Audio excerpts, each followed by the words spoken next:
নৌলাপুরের উপর হামলা হয়েছে, আমাদের শতাধিক নেতাকর্মী আক্রান্ত হয়েছে।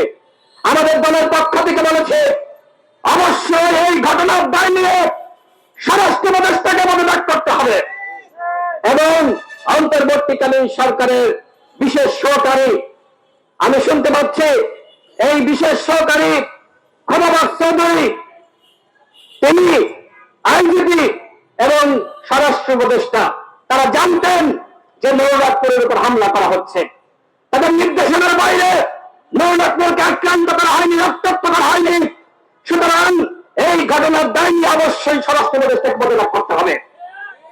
এবং ক্ষমতাবান চৌধুরী তিনি এখনো পর্যন্ত চুপ আছে।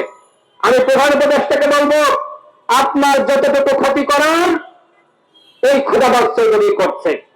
এর আগে আমরা দেখেছি যে একজন আইনজীবীকে সরিয়ে দেওয়া হলো, বিএনপি কমিশনারকে সরিয়ে দেওয়া হলো।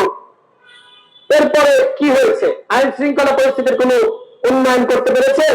তাহলে পরিবর্তনটা করে লাভটা কি হলো?